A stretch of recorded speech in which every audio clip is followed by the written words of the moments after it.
The information discussed on Talkin Money with Jeff Tarbell is believed to be from reliable sources. However, no responsibility is assumed for inaccuracies. No statement made on this broadcast should be construed as a specific recommendation of a particular investment product. Views expressed are those of the speakers and do not necessarily represent those of CBS Radio. Use only as directed. Smiles, everyone. Smiles. And prepare yourself for... Show me the money! Ladies and gentlemen, the radio broadcast experience designed to keep your wallet in top condition. It's Talkin Money with Jeff Tarbell. Talkin Money. Talkin Money. More money, more money, more money. And now entering the studio, your guru for fiscal fitness, Jeff Tarbell. Good thing I'm not on remote today, huh, Chris? We would be sound like that would be it. How are you doing? I am in the studio. What'd you say? That might be better than usual. That'd be an improvement for me. That might be my best show ever, Chris. Hey, we haven't got to your segment yet. We could cancel the whole From the Mind of Christopher Law right now. That'd be good. And that might not help us too. How are you doing? Another ice cold morning. Hey, can we just get a group prayer session together here and get a little snow coming? There is no snow, not in California. There's no snow on the West Coast. I mean, I'd be willing to go to Colorado or Utah. There is no snow. Last year we were 6 or 7 feet deep in it. We were deep in a lot of it last year, and we got nothing going on right now. I'm gonna have to build a little ramp in my front yard or something. I don't know what's going on. So we'll get a big amen and get some snow coming here. So if you've got some keys to Mother Nature and you want to tune us in, you can do that at 339-1140, 1-800-920-1140, or you can text me at 441140. My name is Jeff Tarbell. This is Talkin Money. This is the portion of our show where we go to the Talkin Money exclusive from the mind of Christopher Law, who's got no headphones on, so he won't be able to hear himself talk, but go ahead. I just want to talk a little bit about Albert Pujols today. He decided to go to Anaheim for $250 million. Well, here's the problem with sports, or just business. Sports is the only job you get where if you get the most money, people say, oh, come on, what are you doing? Why are you doing that? Why don't you be loyal to where you came from? If Money Talk from Anaheim, California offered me $1 million, I'm sorry, Jeff, I am not loyal to you. I'm going down to Anaheim. But just let it go. If you can complain if someone says, hey, I'll give you a better job, double what you're making right now, and you say, you know what? I'm staying. I'm loyal to who hired me. No, everyone would take the first plane out of here. If Alaska calls me tomorrow and says, hey, we'll give you $12 an hour, guess what? I'm gone. So everyone just calm down on Albert Pujols and just let him go. I mean, he gave you 2 World Series, 3 MVPs, 3 pennants. Great run. Now he's in Anaheim. So there's no way in hell Alaska's going to triple your salary to $12 an hour, okay? That's not going to happen. As you know, speaking of Albert, so this was out of the Wall Street Journal, $331.5 million, the amount in millions. The Los Angeles Angels reportedly committed to free agents Albert Pujols and C.J. Wilson Thursday. By comparison, Angels owner Arte Moreno bought the team in 2003 for $180 million. So he spent almost twice as much on 2 players as he bought the whole team for in 2003. But you know what? It's his money. He can do what he wants to do. When the guy from HP gets offered a big job to go to Intel, do you think everybody at HP cries, I can't believe he took that job? No way. That dude's out of there. So, and if there's a Talkin Money in Anaheim, I'll go with you. That'd be a nice spot to do a show from. So, how are you doing? We got a couple phone lines open if you want to jump in this morning. 339-1140, 1-800-920-1140. I have a boatload. Okay, maybe a fishing boatload of mortgage and housing related stuff we'll talk to. If you're left-handed, anybody left-handed in the building? Oh, that explains a lot. We'll come to that in a little bit as well. I did see this week, shocker. I mean, this just surprises me that maybe Power Balance Arena won't be able to keep that name. Now, I don't know about you, but when they first signed, and I don't blame them loose for signing that deal. Take their check. But did anybody believe that the little plastic armbands were going to last? I mean, I would have gone with Pet Rock Arena. I mean, it had a longer chance of living as the Pet Rock Arena than it did Power Balance rubber band on your arm thing that makes you balance properly. So it looks like that with the pending bankruptcy, that deal may not stand. Although I did see that the actual company that manufactures the little bands, that sells them to Power Band, is probably going to bid on and maybe take that company back themselves. I shouldn't say take it back, but maybe take it over. So maybe they'll keep the name. I don't know. I did see in the paper this week someone thought maybe the Mixed Nuts Arena or something out of the Blue Diamond is here. I mean, that would be. I mean, that's a company that's been here forever. That'd be a great one. So we'll see how that works out. But I'm not shocked if the rubber armband doesn't stick around. So anybody following what's going on back in Florida with the new Marlins? The Florida Marlins are putting their new arena together. Miami Marlins. Miami Marlins. So not only they were kind of, hey Chris, weren't they like signing everybody up until Anaheim kind of took the sale, went out of their sale this week? They were going hard after Pujols. Oh, they were going after him too. Okay. Well, they're also the SEC, the Securities Exchange Commission, is going hard after them. So this is what the city of Sacramento has been trying to avoid, is signing up for personal guarantees, meaning the city would have to guarantee the new arena, which they will not do, and I don't blame them.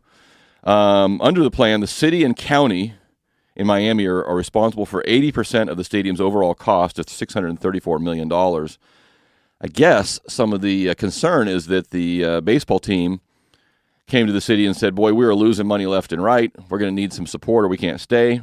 That sounds familiar. But maybe, in fact, the baseball team wasn't losing money or losing as much as they promised. So why does the Securities Exchange Commission get involved? Because there are bonds being issued, and they want to make sure that the legitimacy of the investment, so if you and I want to buy bonds to support the Miami baseball team, that our investment was properly set up and is a legitimate investment. So it's interesting to see, but the feds are getting a little involved in baseball. See how that shakes out this week. One more quick note. I don't know. Maybe this is just me. I'm sure there's a screw loose in my head. I'm sure there's a couple of them loose, but there was a big deal made this week about mass murderer Juan Corona, who was 77 years old, wanted to be paroled, and we denied him parole. And we denied him parole, well, based on a lot of reasons. For one, he's a heinous criminal, but beyond that, the article said they denied him parole. Corona, who is elderly and has dementia, is a bad candidate for parole because he has no intention or ability to support himself on the outside. Who gives a crap? Put him on the street. I mean, we're spending money on these 70 and 80-year-old prisoners there. We're giving them medication. We're giving them a good house. You know what? I say when you get to 80, if you make it in jail, you can go. We're not going to cover your expenses anymore. You're on the street. That'll be cruel and unusual. Let them go out there and live on the cold street. I don't understand our system, but I mean, if we're not going to follow through with the death penalty, then let him go out on the street at 80 years old with dementia and fight for on his own. And why do we have to pick up the tab on that anyway? It's just, I know it's not politically correct, but it's fiscally correct. Enough. We shouldn't have to cover him when he needs us. Just, I don't know. One of the things that struck me weird this week, and I thought, you know what? Let him out. Let him out. So that covers my social engineering section of the group. Hey, I got just a boatload of stuff here that I've been carrying the last few weeks. I did think this was kind of fun. Hey, Jeff, tell your boy it's Pull House, not Poo House. That's you, Chris. You're the... I guess at $250 million, you can call what you want to call him.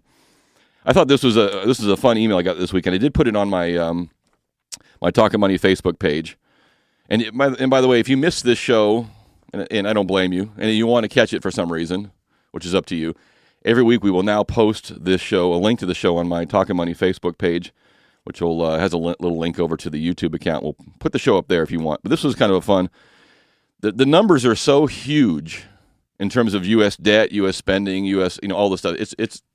I mean, do you know what $1 trillion is? Because I don't. I mean, it's just a lot of zeros. I mean, it doesn't mean anything to anybody. So we kind of worked it backwards and took out all the zeros, and we kind of ran the numbers in something you and I can understand. So here's a good snapshot of the U.S. federal U.S. spending and debt. Okay, so let's pretend that the U.S. government is a family.